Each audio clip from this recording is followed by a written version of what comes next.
Action. Action.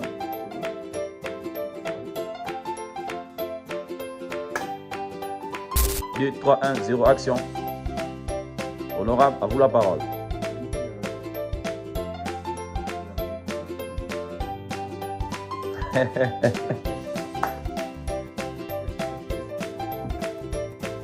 Allez.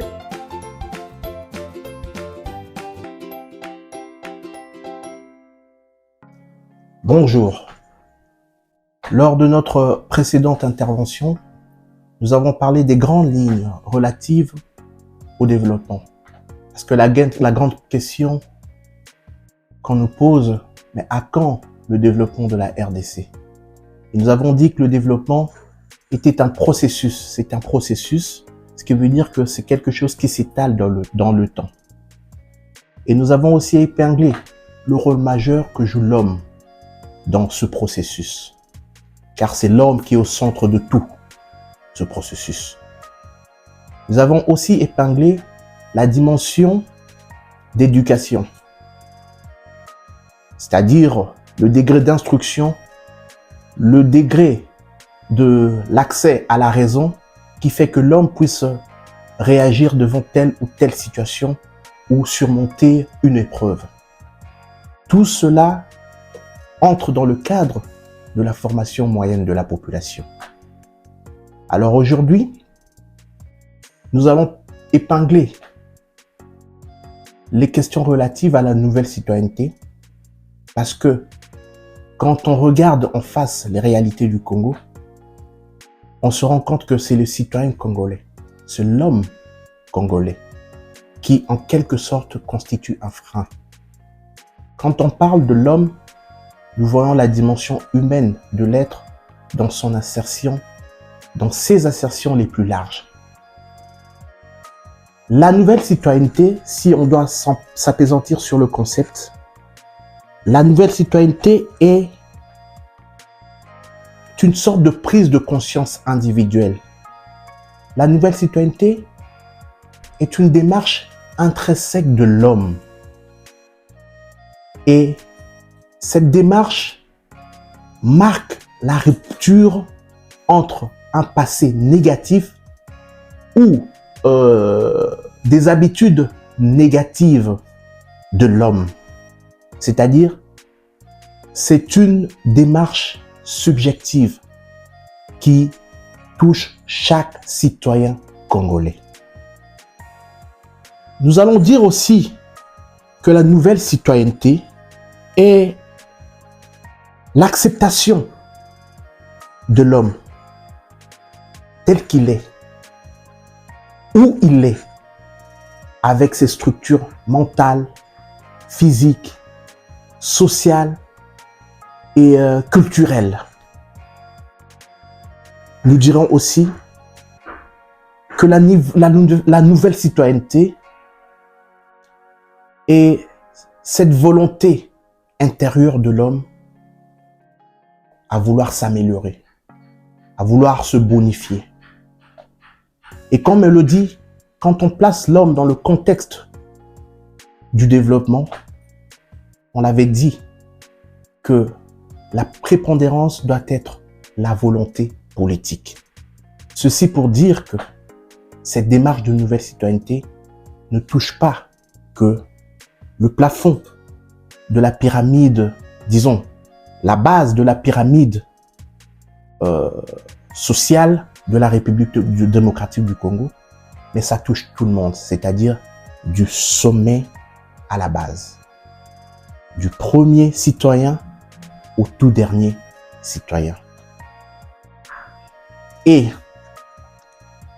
comme on l'a dit dans notre précédente intervention, il y a 3 agrégats majeurs dans la sphère macroéconomique: les ménages, les entreprises, l'État. Au niveau de l'État, l'État régule la bienséance, le vivre ensemble. L'État pose les principes de la vie communautaire, de la vie sociétale. Ceci pour dire que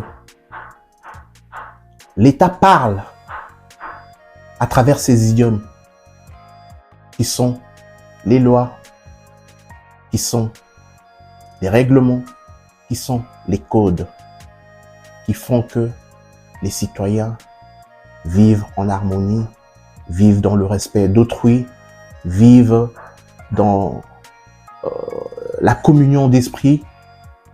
Et à chaque séquence de la vie correspond un code, correspond une loi, correspond une règle pour venir remettre les choses dans la normale. Mais si nous parlons de la nouvelle citoyenneté, c'est parce que l'investissement en l'homme doit être de mise. L'investissement en l'homme doit être la priorité des priorités. Le problème du Congo aujourd'hui est d'ordre social. Et d'ordre social et d'ordre culturel. Le Congolais aujourd'hui ne s'accepte pas tel quel. Mais le Congolais est prêt à épouser les idées reçues qui, pour la plupart de temps, le met en déséquilibre. Le Congolais aujourd'hui se sent plus à l'aise à épouser les idées reçues que de croire en ses propres valeurs ancestrales, que de croire en ses propres valeurs sociales et culturelles. Pourtant,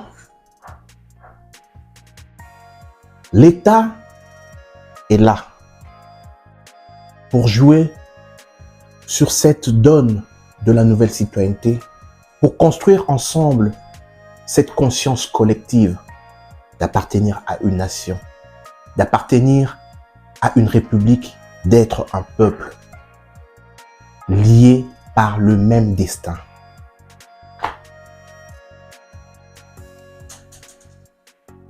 Le citoyen congolais n'est pas compliqué. Le citoyen congolais vit dans une psychose qui lui fait croire à une hypocondrie de la République démocratique du Congo. C'est-à-dire de croire que le Congo est un pays malade. Non. Le Congo n'est pas un pays malade. Seulement, nous avons quelques citoyens qui ont accès à l'information, qui sont au devant de la scène, qui sont des ayants droit à la parole, qui, au lieu de faire les choses dans la norme, sont dans la déforme. Voilà le grand problème. Mais le défi à relever repose sur la politique d'éducation nationale et de l'éducation de la masse. Un enfant qui naît et qui grandit jusqu'à un certain âge, je dirais 5 ans, 6 ans, ne connaît pas vraiment le monde extérieur. Son monde à lui, c'est les habitudes qu'il a à la maison. Demain, il empruntera le chemin de l'école où il va aller s'instruire. On lui apprendra la raison. On lui apprendra une certaine logique. Parce qu'à la maison, c'est des croyances qu'on donne à l'enfant. Mais entre le chemin de l'école et la maison, ou vice-versa, il y a une éducation diffuse qui traîne. C'est là où tout se joue. Qu'est-ce que l'enfant constate? Qu'est-ce que l'enfant vit? Qu'est-ce que l'enfant entend? Tout cela forgera. Cette nouvelle citoyenneté doit se faire à plusieurs échelons.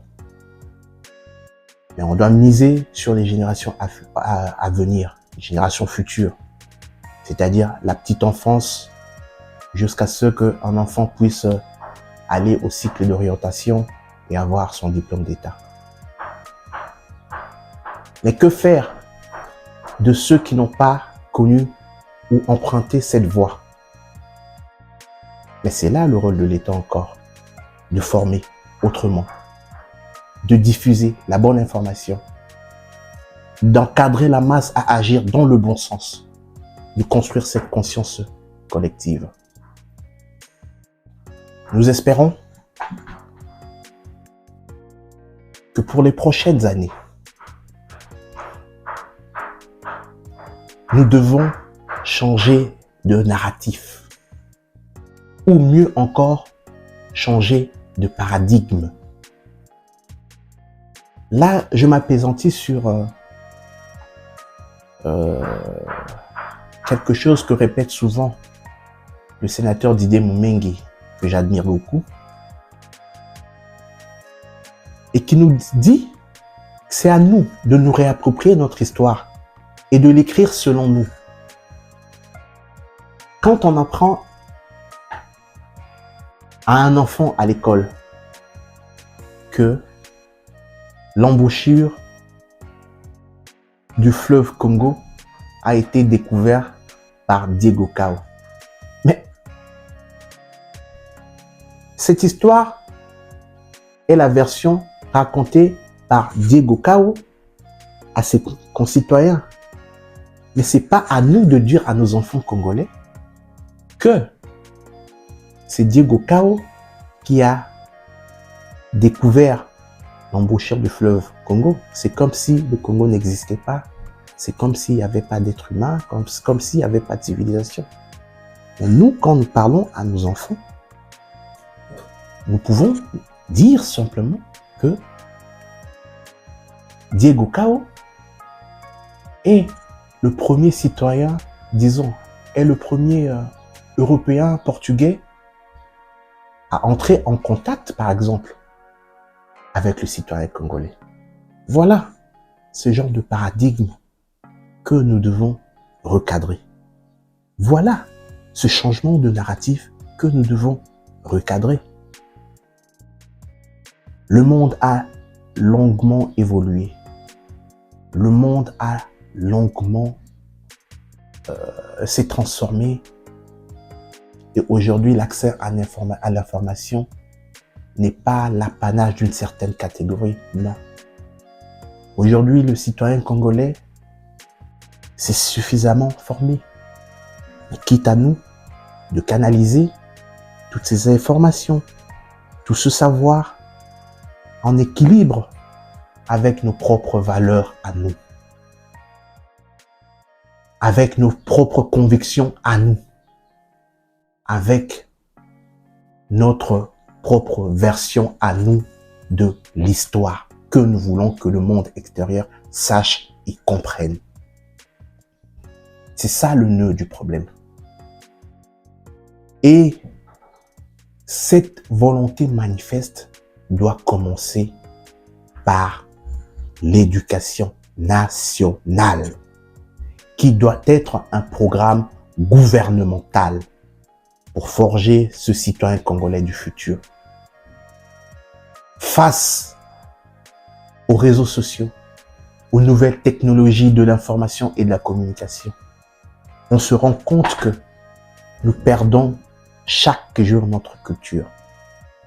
À titre d'exemple, aujourd'hui, quand on célèbre les mariages coutumiers, les gens ont tendance à copier ce qui se passe au Nigeria. La tenue vestimentaire, la cérémonie, comme les choses se font. Comme si nous n'avons pas une culture à nous.